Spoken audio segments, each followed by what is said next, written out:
Hi everybody, it's Teresa with threesticksin.com.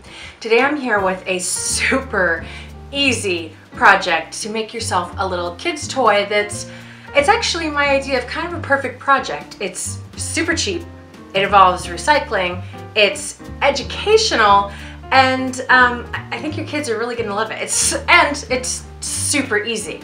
So what I've got here is an old apple juice container, and I got this idea from a toy that my son Atticus uses at physical therapy. He is really trying to learn how to use his fingers with a lot of very fine detail. So one of the things they're having him do is work with buttons and putting them inside a little slot. He plays Connect 4, is that what it is? That checker game.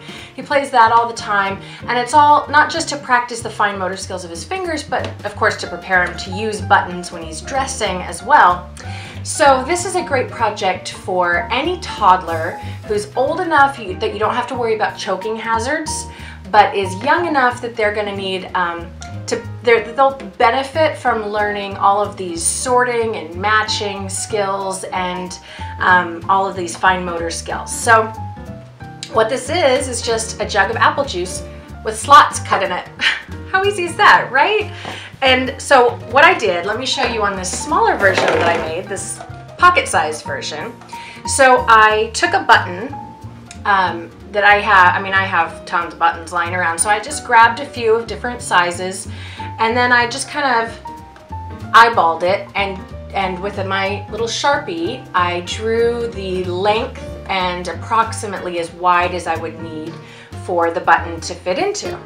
And you want a variety of different sizes so that as your child progresses in the skill, as they get better, then you can make the holes smaller and have them sort by different sizes. The big buttons go in the big hole and the small buttons go in the small hole, and all kinds of great stuff to learn. So once I lined it, then you just have to cut it. And I'm just using a regular old X-Acto knife, and it slices through this cheap plastic pretty easily. There we go.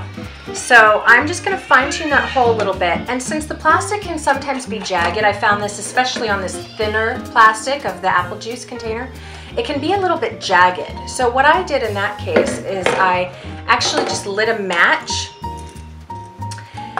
and with the match lit, I just kind of held it close enough so that the plastic could melt a little bit, so that there's no chance of getting little plastic paper cuts on little tiny fingers. And that's why you can see this kind of charred look here. That's from the melting. So once you do that, then you just want to make it cute. You can get as elaborate with this as you want, or you can just use a paint pen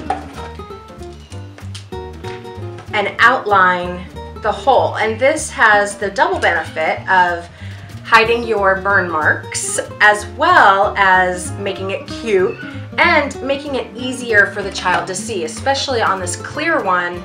I mean, that would be kind of an impossible task for these kids to find that little hole without, a little help. So once I get that all decorated, then that's it. Your kid can get to playing. So I'm going to choose a few of my buttons that I can bear to let go of. And then I'll just take this into Atticus, and he can have as much fun as he wants sorting all these little buttons, and we can sort them by color. I can ask him to put all the white buttons in the red hole, and really use this as an opportunity to have him demonstrate all of these matching and sorting skills he's learned at school, and to really practice using those tiny little fingers.